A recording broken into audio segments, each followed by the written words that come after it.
সেটাই স্বাভাবিক। এবং যে কারণে কলকাতার কিন্তু যে পুরনো এলাকা রয়েছে, বাগবাজার হোক, পোস্তা হোক, বড়বাজার হোক, সেই সব জায়গার পুরনো বাড়িগুলো, যে বাড়িগুলো একদম নড়বড়ে হয়ে রয়েছে, সেই বাড়িগুলোর কি অবস্থা সেটা কিন্তু আর কিছুক্ষণ পরেই জানা যাবে। তবে যেভাবে কম্পন অনুভূত হয়েছে, যেভাবে আমরা যে হোটেলে রয়েছি সেখানকার বিভিন্ন লাইট হোক বা ঝুলন যে লাইটগুলো রয়েছে সেগুলো পর্যন্ত নড়ে উঠেছে।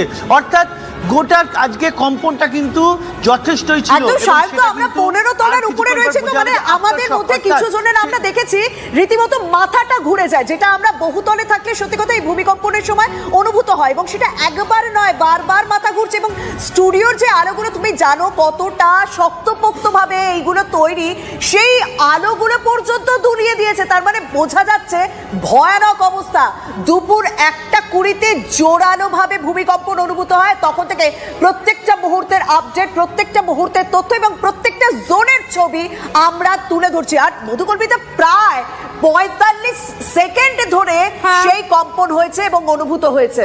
আমি একটা জিনিস শর্মিষ্ঠা না বললেই এই মুহূর্তে হচ্ছে না, কেননা যে সময় এই কম্পন অনুভূত হয়েছিল স্টুডিওতে তুমি আমি আমরা যারা ছিলাম তারা মনে হয় কেউ বিশ্বাস করতে পারছিলাম না যে এতটা জোরে কম্পনটা অনুভূত হয়েছে।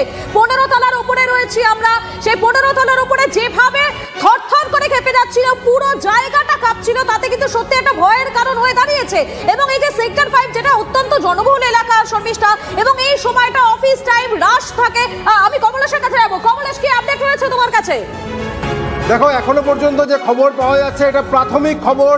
বাংলাদেশে, আমাদের প্রতিবেশী দেশ বাংলাদেশে এই ভূমিকম্পের কম্পন কেন্দ্র সাতক্ষীরার কাছে, যেটা খানিকক্ষণ আগে আমরা খুলনা পাচ্ছিলাম, এই মুহূর্তে যেটা পাওয়া যাচ্ছে সাতক্ষীরার কাছে, অর্থাৎ বসিরহাট থেকে সীমান্ত পেরোলেই যে বাংলাদেশের অঞ্চল সাতক্ষীরা, সেই অঞ্চলে ভূমিকম্প হয়েছে। 5 বা তার বেশি মাত্রার ভূমিকম্প হয়েছে। এবং যেহেতু এই পশ্চিমবঙ্গ থেকে সাতক্ষীরার দূরত্ব বেশি নয়, ফলে তার অনুভূতি, তার ধাক্কাটা অনেক বেশি লেগেছে। আমরা যারা এই TV9 বাংলার অফিসে বসেছিলাম 16 তলায়, আমরা জানি আমরা এখানে কি ফিল করেছি।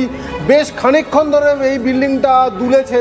সাধারণত বহুতলে এতটা উঁচুতে বসে থাকলে ভূমিকম্প অনেক ভালো টের পাওয়া যায়, কিন্তু আজকের যে খবর আমরা বিভিন্ন জায়গা থেকে আমাদের কাছে বন্ধুরা খবর পাঠাচ্ছে, বাড়ি থেকে খবর আসছে, তাতে দেখা যাচ্ছে 1 তলাতে বসেও, একেবারে গ্রাউন্ড ফ্লোরে বসেও অনেকে ভূমিকম্পটা টের পেয়েছেন। বাড়ির তলাটা এমন ভাবে কেঁপে উঠেছিল।